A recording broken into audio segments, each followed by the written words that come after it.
Idaiyankudi Peter தெருவில் கில்கால் சுகமளிக்கும் ஆராதனை ஒவ்வொரு மாதமும் முதல் சனிக்கிழமை காலை சரியாக 10:30 மணி முதல் 1 மணி வரை. இடம் கில்கால் ஜெபமயம், பீட்டர் தெரு, இடையன்குடி.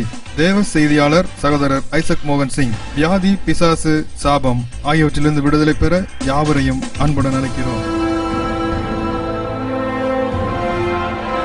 கூட கர்த்தருடைய ஆவியானவர் ஒரு வசனத்தை கொடுத்தார்.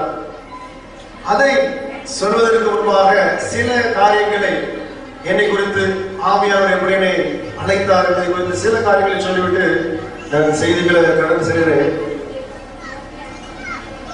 சிறு வயதிலே என்னுடைய 4 வயதாக இருக்கும்போது ஒரு தீர்க்க தரிசன வார்த்தை வந்தது, நீ ஜான் வெஸ்லி போல பிரகாசிப்பா என்று சொல்லி.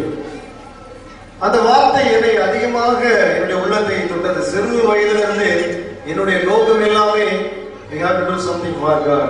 தேவனுக்காக ஏதாவது செய்ய வேண்டும். இப்படியாக என்னுடைய இருதயம் அப்படியே நிறைந்தது. இன்னும் என்னுடைய 12-13 வயதுலதான் என்னுடைய தேரியில சென்று அதிகமாக சென்றிருக்கிறேன். இப்ப யோசித்தாலும் எனக்கு புரியல ஏன் அப்படி ஜோம் பண்ணுன்னு சொல்லிட்டு. ஏன்னா அது ஆண்டவரே என்னை அப்படி நடத்தி சென்றார். பின்பு அவருடைய பெரிதான கிருபையினாலே 3 மணி நேரம் இயேசு கிறிஸ்துவை முகமுகமாக ஆவியிலே எடுத்துக்கொள்ளப்பட்டு தரிசிக்கிற ஒரு கிருபை கொடுத்தார். இப்படியாக ஜெபித்துக் கொண்டிருக்கும் போது ஆண்டவர் விடுதலை ஊழியத்திலே பயன்படுத்த ஆரம்பித்தார். குறிப்பாக பிசாசினால் கட்டப்பட்டவர்கள் இதுவரைக்கும் 1000க்கும் மேற்பட்டோர் குறுகிய காலத்திலே விடுதலையானார்கள். இப்படியாக டெலிவரன்ஸ் அண்ட் ஹீலிங் மினிஸ்ட்ரியில அப்படி பயன்படுத்த ஆரம்பித்தார். அப்படி இருக்கும்போது 2004ஆம் ஆண்டு ஆண்டவர் தரிசனத்தை கொடுத்தார்.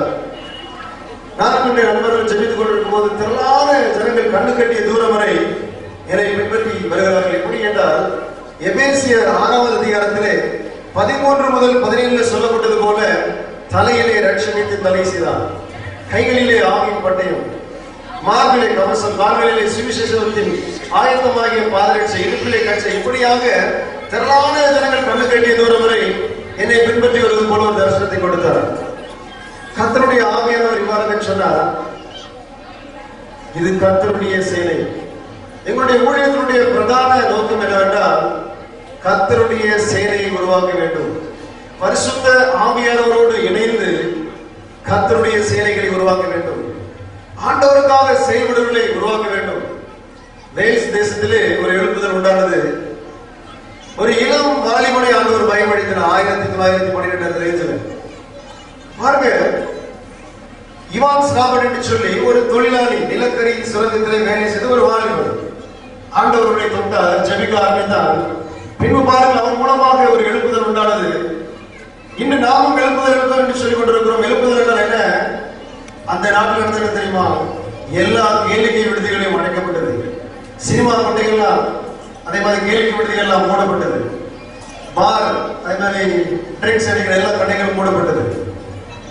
கோர்ட் கேஸ்லாம் ஒன்றுமே இல்லாதபடி மாறிவிட்டது. அப்படியாக ஜனங்களுக்குள்ள ஒரு பெரிய மாற்றம். இன்றைக்கு தென்கொரியாவில் எப்படி ஒரு பெரிய மாற்றங்கள் நடந்து கொண்டிருக்கிறதோ அப்படியாக செல்விடமெல்லாம் ஆராதனை கூடங்கள் இப்படியே உள்ளது. இப்படிப்பட்ட ஒரு எழுப்புதலின் சேனையை உருவாக்க வேண்டும் என்பதுதான் எங்களுடைய பிரதான ஒரு நோக்கம். சபை எழுப்புதலின் சின்னமாய் மாற வேண்டும். சபை சாட்சியின் சின்னமாய் மாற வேண்டும். சபை பணிவிடுகிறதாய் மாற வேண்டும். இதுதான் எங்களுடைய பிரதான தரிசனம். இன்னும் அநேக கிராமங்கள்ல கூட சபையை இல்லாத இடத்துல தேவனுடைய ஊழியத்தை ஸ்தாபிக்க செயல்பட்டு கொண்டிருக்கிறோம். இந்த ஊழியத்துக்காக ஜெபிக்க சில புத்தகங்களை கூட எழுதான உதவி செய்தார். மன அழுத்தம் மீது வெற்றி, நான் ஜெயிக்க பிறந்தேன், இனி ஒரு சாவுறாது, அநேக புத்தகங்கள் எழுதான உதவி செய்தார்.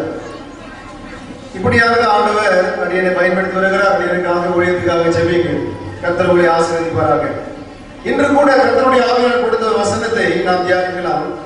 எசேக்கியேல் தீர்க்கதரிசி புத்தகம் 36வது அதிகாரம் 36வது வசனத்தை ஒருவர் வாசிக்கலாம்.